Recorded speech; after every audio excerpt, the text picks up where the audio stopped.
Welcome to the Sales Lab. What did the next days and weeks and months look like after that? How did you psych yourself up? How did you pivot following that bad day? Look, we try to create the same environment and atmosphere for our people today, but it's all the people around you. When you go you go find your career and you're in your career. In, it, in some cases, I know that this works. I've been fortunate to work around people that have become, again, my friends. They're another cliche word that we all use, but they're family. That's really what it becomes inside those businesses. And we go through the good and the bad together. And if you don't have that, then yeah, I probably would beat myself up. I mean, I'm my biggest critic. I think most of us that are competitive and want to do well, we get really frustrated with ourselves when we make mistakes. And but when you have people around you picking you back up, and it really makes that transition through that type of stuff much easier to get through. And yeah, that one, like, I'm still talking about it today. So obviously it's been on my mind and that was almost 20 years ago. So, you know, yeah, those next few days were hard. The next few couple of weeks were hard. I felt terrible. Felt like I cost a lot of people a lot of money and had made a pretty massive mistake. But, the company stuck by me, and all my friends were all still there. Nobody looked at me like like I was a unicorn. Didn't look at me any differently. They all treated me the same. So we got through it together, I would say. And that's back to this competitive topic, that having bad days goes hand in hand with being competitive as well.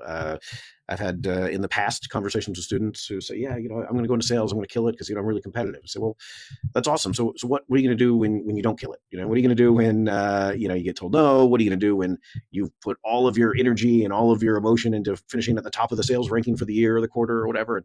And you don't. And I'm always kind of sickly entertained when they say, no, you don't understand. Like, I'm really competitive, like I'll really go for it. I'm like, yeah, but that's not how numbers work. Two people in the World Series, two people in the Super Bowl, two teams, only one of them gets to win. And it might be because one of the teams like really messed up strategically or whatever, but sometimes it's because sometimes they did everything right. Sometimes they play the optimal game and they still don't get to win because only one team gets to win. It's not a learning moment necessarily. Even it's just, hey, you're second place. That's it.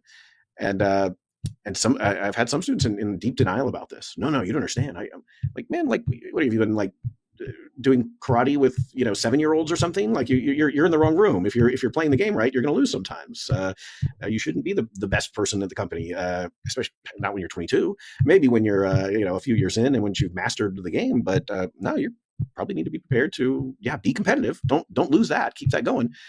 But also know that means some days you're gonna get roughed up a bit. So Yeah, great point. We talk about these things in our business, and one of the things I like to always tell the early career folks is, look, expectations and how you set your expectations is really going to drive everything, and how you handle the wins and the losses. Because if you do set your expectation to be making a specific amount of money or be in a specific role or be number one in sales in year 2 you're with the company, I'm going to let you know that you're going to be deeply disappointed. And so let's not do that. Let's be real. Let's celebrate the wins. Let's work through the losses together. But let's make sure we set realistic expectations. If you want to get upset with yourself, I'd rather you get upset with yourself because you set a realistic expectation, you didn't get there. We'll still work through it together. But I don't want you setting unrealistic expectations and then being all upset because you didn't get there. That doesn't make any sense to me. So it's really trying to educate and work through those things together in that process.